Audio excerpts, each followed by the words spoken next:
Në lidhje me vendimin e fundit të qeverisë shqiptare për shkrirjen e bashkive për bërjen e reformës së re territoriale dhe për shkrirjen e bashkisë Patosit, unë besoj që mbar opinioni qytetar nuk është dakord me shkrirjen e bashkisë Patosit. Unë si qytetar i Patosit ju bëj thirrje gjithë bashkëqytetarëve të mi të ngrejnë zërin, të mos shehen kafeneve, ashtu sikur po bëjnë të flasin në zë, po të dalin, prononcohen dhe thonë të vërtetën. Me largimin e bashkisë nga qyteti i Patosit, ne do na largohen shumë shërbime. Bashkia e Patosit nuk do ketë më një buxhet vetin. Qytetarët e Patosit nuk do kenë më të drejtë që të vendosin për investimet që do të ndodhin në qytetin tonë.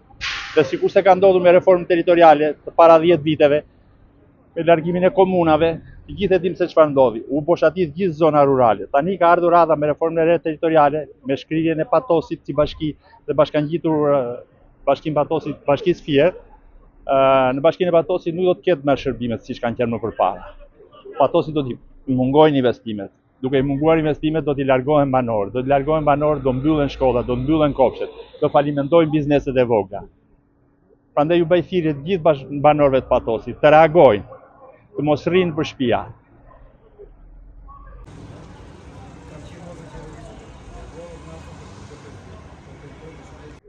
E dëgjova rastësisht mbrëm nga televizionet që Patosin e pas kanë aneksuar për në të ardhmen Bashkisë Fierit.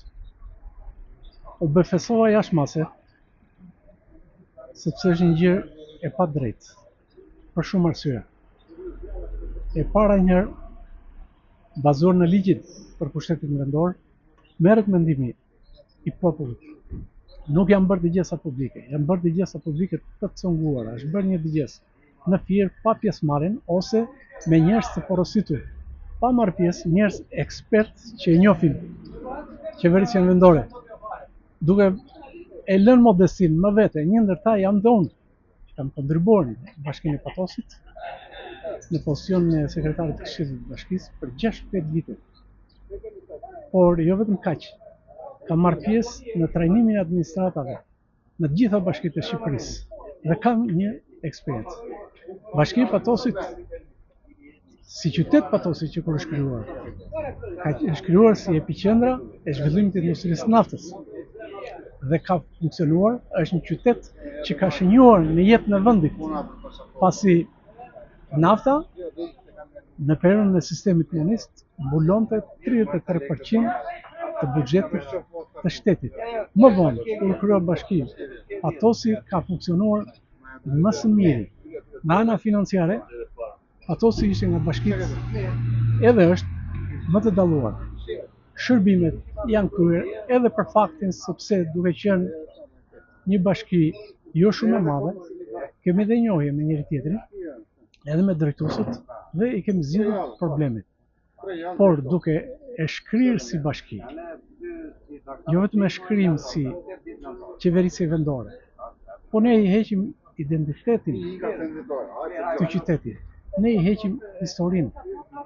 Dhe me të gjova, ky është një problem në mbar vendin, sepse ata që i marrin këto vendime, pa pyetur popullin, shkelin në rrugë të pashkelura, që nuk është e nevojshme. Është eksperienca edhe e vendeve të tjera, se si duhet funksionojë qeverisja vendore.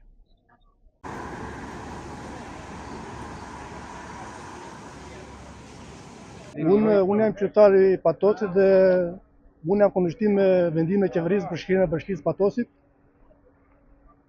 sepse kështu mendoj.